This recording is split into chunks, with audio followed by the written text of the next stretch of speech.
Global solutions में आप सभी का फिर से स्वागत है। विद्यार्थियों, आज हम कक्षा 12वीं के राजनीति विज्ञान के प्रश्न बैंक का समाधान शुरू करेंगे। सबसे पहले हम अध्याय 1 शीत युद्ध का दौर का अध्ययन करेंगे और दिए हुए प्रश्नों को हल करेंगे। प्रश्न बैंक में अध्यायवार प्रश्न दिए हुए हैं, 1 अंक, 2 अंक, 3 अंक, 4 अंक और 5 अंक के। उसी अनुसार हम अध्याय 1 के प्रश्नोत्तरों का हल देखेंगे। पहला प्रश्न है सही विकल्प। क्यूबा का मिसाइल संकट संपन्न हुआ, तो इसका उत्तर है अप्रैल 1961 से 1962। दूसरा है शीत युद्ध का चरम बिंदु था, उत्तर है क्यूबा मिसाइल संकट। तीसरा है गुटनिरपेक्ष आंदोलन के प्रथम सम्मेलन के समय सदस्य देशों की संख्या थी, कितनी थी? 25 थी। और बोल्शेविक रूसी क्रांति कब हुई? 1917 में। अगला प्रश्न 2 अंक का प्रश्न दिया है, शीत युद्ध किस प्रकार का युद्ध है? तो उत्तर लिखेंगे, शीत युद्ध युद्ध न होकर युद्ध की परिस्थिति को स्थापित करने की कला है, जिसमें प्रत्येक विषय पर प्रत्येक पक्ष अपने संकीर्ण हितों को ध्यान में रखकर विचार और कार्य करता है। अगला प्रश्न है, शीत युद्ध किन साधनों से लड़ा जाता है? तो उत्तर लिखेंगे, शीत युद्ध प्रतियोगिता, घृणा तथा दूसरों को नीचा दिखाने इत्यादि साधनों से लड़ा जाता है। विद्यार्थियों, प्रश्नों के उत्तर तेज़ी से बोले जा रहे हैं ताकि वीडियो ज़्यादा लंबी ना हो। आप वीडियो को रोक कर या स्पीड कम करके भी प्रश्नों के उत्तरों को नोट कर सकते हैं या आसानी से दोबारा सुन सकते हैं। अगला प्रश्न दिया है, प्रश्न 7, शीत युद्ध की समाप्ति की घोषणा किसने और कब की? तो 5-6 जुलाई 1990 को लंदन में 2 दिवसीय नाटो शिखर सम्मेलन में अमेरिकी राष्ट्रपति बुश ने शीत युद्ध की समाप्ति की घोषणा की थी।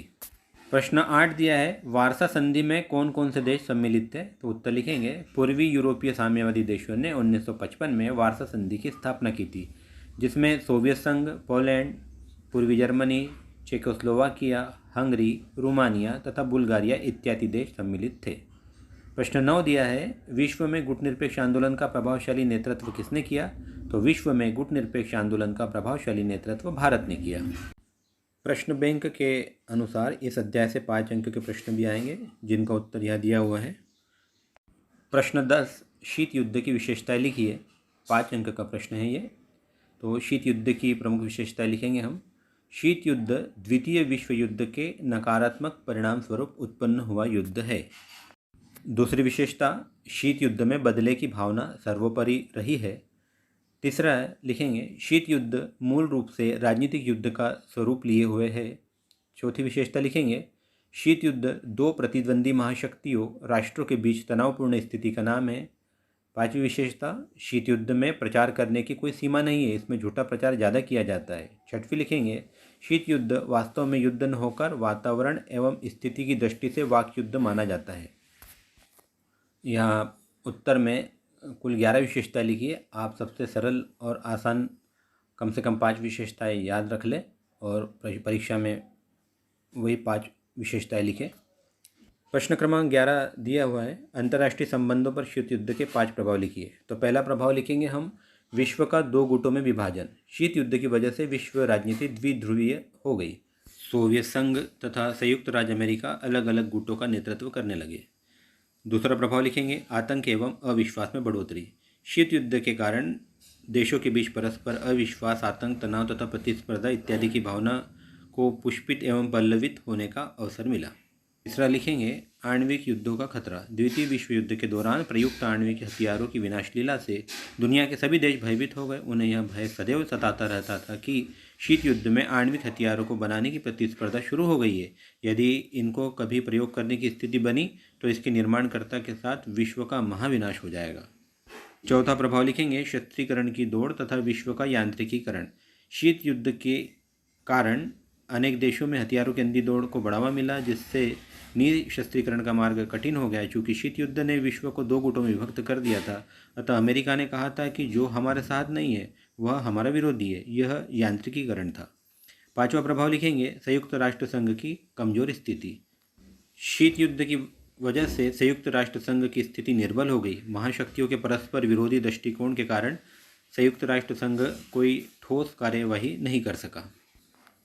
अगला प्रश्न दिया है, शीत युद्ध की उत्पत्ति के कारण लिखिए।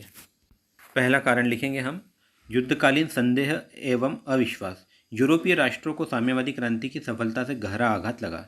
सोवियत सरकार पाश्चात्य देशों के शत्रुतापूर्ण व्यवहार को विस्तृत नहीं कर पाई। इसी प्रकार सोवियत संघ की पूंजीवाद विरोधी नीतियों तथा समस्त विश्व में साम्यवाद के प्रसार के लक्ष्य से पाश्चात्य शक्तियाँ रूस से भयभीत थी और उसे सदैव संदेह की दृष्टि से देखती थी।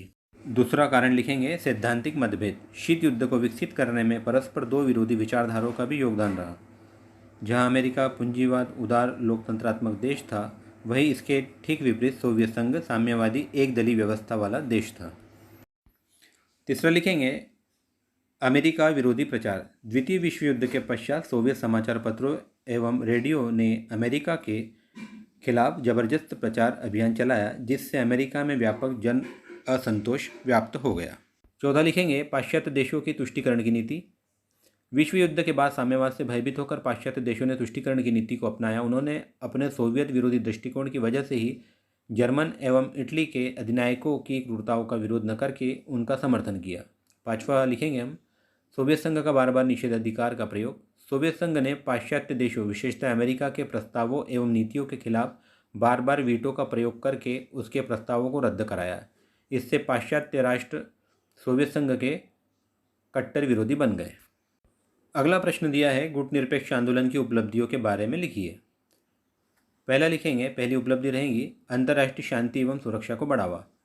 इस आंदोलन के कारण ही विश्व में अनेक तनावों तथा संघर्षों को रोकने में सफलता मिली है, जिससे अंतर्राष्ट्रीय शांति एवं सुरक्षा को बल मिला है। कोरिया युद्ध, इंडो चीन संघर्ष, स्वेज युद्ध तथा क्यूबा संकट इत्यादि में गुटनिरपेक्ष आंदोलनकारी देशों ने संघर्ष को समाप्त करके समझौता कराने में महती भूमिका का निर्वहन किया है।